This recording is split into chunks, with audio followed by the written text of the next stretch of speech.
customer that, they have all these intercompany exposures that are the basis of a lot of their risk. FP&A couldn't care less about it. It's like, that's a zero from our perspective. That's nothing. So that's your problem, Treasury. And Treasury, it was a problem. They were spending hundreds of hours a quarter trying to forecast. I think they had over 700 currency pairs. There's a lot of cross-currency exposures that were material, driven by these IC flows that nobody could forecast well. They were trying to, and they're spending tons of time doing it, and the forecast deviation was rather high.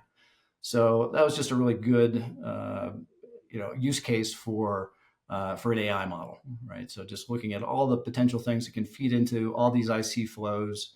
We brought in some exogenous variables. So if there's some certain economic indicators that are relevant for a certain company's exposures, that's good to bring in. So it's something where it combined even before AI, a lot of what we do is just cleanse that data where that transaction currency differs from the functional currency, and just at a high level, that's really what is the nature of FX risk. But having that data, having a good series of that data, cleansing that data, because there's issues where it could be ghost balances, could be remeasurement inconsistencies that we can find. So lots of things of getting a good data set that are really important to kind of feeding an AI model. So basically it's a great use case because it's an area that people are not going to be very good at. They don't want to do this work. And it's just very time consuming to try to do it manually.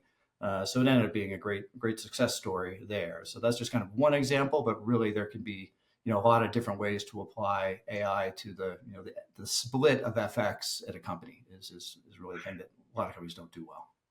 I think with anything, you want to have sort of a parallel period where you're comparing, what the AI model is doing to what you're doing internally, manually. And so we had, the customer that we presented that with was certainly doing that because you don't want to let go of a manual process and lose everyone that's involved in that and try to start it up again later.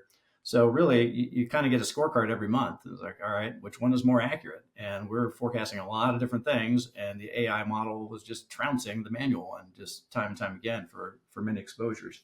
That doesn't mean that you necessarily can just let it run and never have any human oversight. There could be some reasons to bring in some information that just wouldn't be there. And, going back 4 years, that data wouldn't, account for something that, just happened in the business that's going to cause a bit of a new huge deal or something that's going to cause your exposures to change. And so be able to have still some folks understand and look at the data and look at the results and question things if they look odd and make tweaks is important.